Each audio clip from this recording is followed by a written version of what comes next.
நண்பர்கள் அனைவருக்கும் வணக்கம். சிவபோக சாரம்.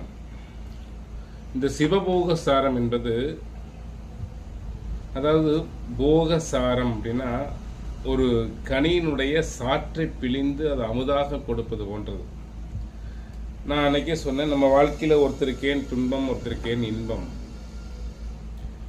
இந்த வாழ்வியலுடைய தத்துவத்தை புரிந்து கொள்ள வேண்டும் என்றால் சிவபோக சாரத்தை தொடர்ந்து கேளுங்க.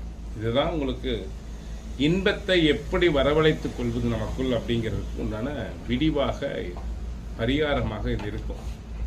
தொடர்ந்து நம்முடைய யூடியூப் சேனல் இதை கேளுங்க. இன்னையிலிருந்து கொடுக்குறோம். இந்த சிவபோக சாரம் தருமபுரம் மடம் இன்னைக்கெல்லாம் இருக்குல்லவா, அந்த தருமபுரம் ஆதீன மடத்தினுடைய முதல் குருவான குரு ஞானசம்பந்த தேசிக வரமாச்சாரியார் அவர்கள் எழுதிய நூல். ஃபர்ஸ்ட் அவரை பற்றி தெரிஞ்சுக்குமா? சித்தி தருநாதன் தென்கமலை வாழ்நாதன்,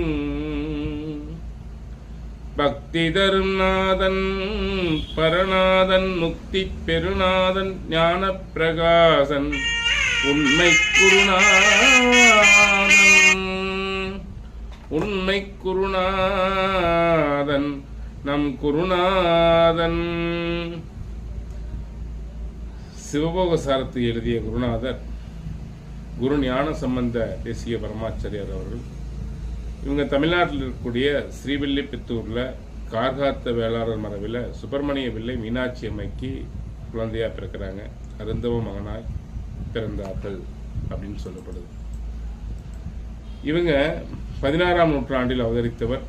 தர்மை ஆதீனத்தினுடைய குருமூர்த்தி ஆகிய குருஞான சம்பந்த தேசிய பரமாச்சாரியார்கள் 16ஆம் நூற்றாண்டிலே அவதாரம் செய்தவர் அப்படிங்கிறத நீங்க புரிஞ்சுக்கணும். புரியுதுங்களா? இவருடைய பெற்றோர்கள் ரொம்ப பாசமா, ஏன்னா வெகு நாள் குழந்தை இல்லாமல் தவ குழந்தையா பிறந்தவங்க. எப்பவுமே தவ குழந்தையை ரொம்ப பேணி வளர்ப்பும் அல்லவா, அப்படி ரொம்ப அற்புதமாக வளர்த்து வருகிறார்கள். சிவ ஞானம் பெற்று வளர வேண்டும் என்று நினைத்தார்கள். நம்ம எல்லாமே குழந்தை பெறுவது அதாங்க. நமக்கு குழந்தை வர வேணும், எதுக்கு வேணும்? கொல்லி வைக்கிறதுக்கு வேணும். இதுதான் கேட்கலாம். கடைசி சனங்க எனக்கு பார்த்துக்கிறதுக்கு வேணும்.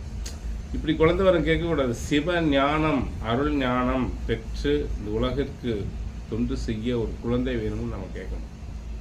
அதுதான் வரத்தை கேட்கறது தான் இருக்கு. புரியுதுங்களா? அப்படிப்பட்ட ஞான குழந்தையை எல்லோரும் கேட்டால் கட்டாயம் இறைவன் கொடுப்பார். யாருமே கேட்கறது இல்லையே, என்ன பண்றது? இனிமேல் இப்படி கேளுங்க புத்திர பாக்கியத்தில். புரியுதுங்களா?